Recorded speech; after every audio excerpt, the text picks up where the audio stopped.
Well, happy Wednesday as we gather for this midweek moment. So good to be with you in the middle of the week.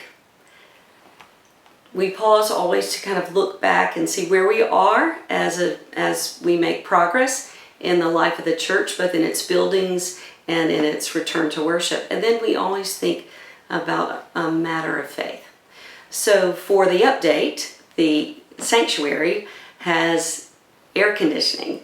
The new HVAC system has been installed and placed by crane over the weekend. It's up and running. The scaffolding is down from around the organ and the tenting.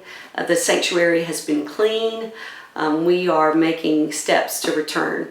Next week on Tuesday, the church council will meet and we'll give consideration to when we feel, as leaders of the church, when we feel it is safe, where we are in the best position to honor the well-being of all, to open the doors of the church and return to on-site worship.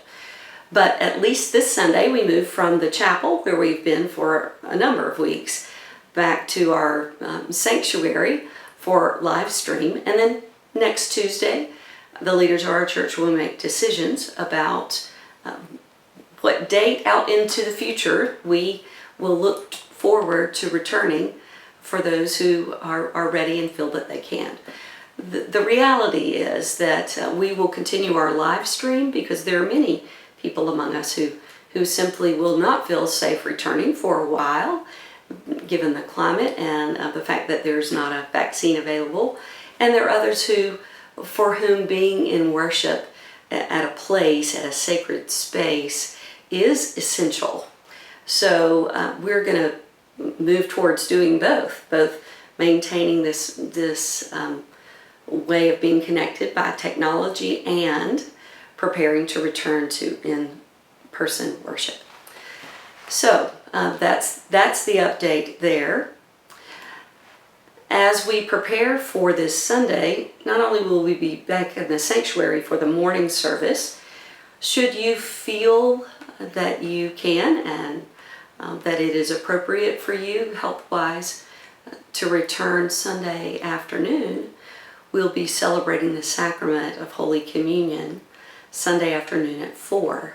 You've read about this, no doubt, in the e-blast or heard me mention this Sunday, but a reminder again that we're going to celebrate the Great Thanksgiving out on the portico of the church. And that gives us the ability to physically distance ourselves, to be out in the fresh air, and to have a little less worry about the ability for contagions to spread. So we'll have the Great Thanksgiving there, and then we will make our way through the sanctuary by virtue of the side door closest to the ramp on the side of the lectern, and you'll be guided in safe distancing ways to come to the front where Reverend Hip and I will have moved with a chalice and with wafers of bread. I will take the tongs that pick up the wafer, dip it in the juice and offer it to those with hands outstretched, that you may receive bread and wine down at the chancel of the church, and then you will receive a blessing and then continue walking by way up the opposite side aisle and out the side door. So this is a small way that gives us another step towards returning to in-person worship, but a way that we feel that we can do that honors the health and well-being of all people who may feel comfortable and ready to return.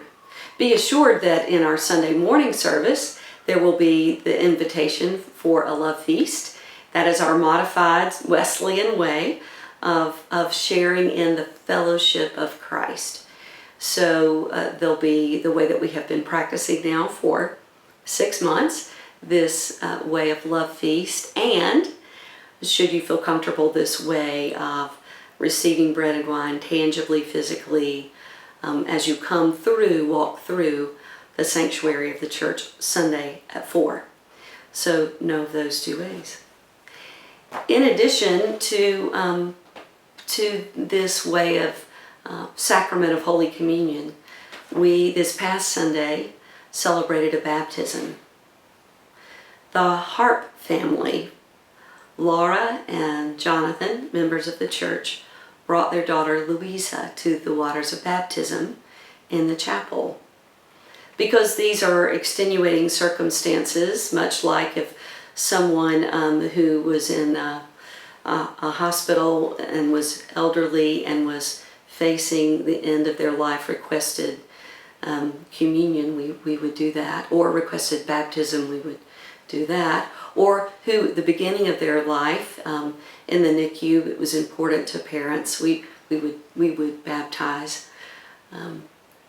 Not in those extreme ways, but certainly in very unconventional, unprecedented times. We are flexible when the sacrament means so much to so many. And so we've had to modify our way of this sacrament of holy baptism. Attached here, you'll see a video of the baptism of Louisa Emmy Harp. So I hope that by doing this, you'll feel included and connected in this way of welcoming in another person into the life of the fold called the Bethel family of faith. So for Christian people, and for United Methodist in particular, we do believe that God has given us 5 gifts for the journey: word, water, bread, wine, and one another.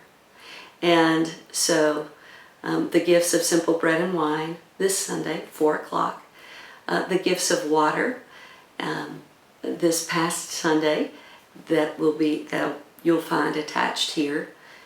These are rhythms of the church that continue on even when we cannot all be together, when it's not safe for us all yet to be together. We are finding ways to keep the mission sacred and the method flexible as we seek to be faithful in the year 2020 in the midst of coronavirus. So I bid you a joyful, peaceful midweek. I ask for your prayers for me, for the leaders of our church, the staff team, and the church council as we continue to try to faithfully navigate these days. And know also that prayers from me to you and from our staff team to you are in play as we seek to be partners on this journey together.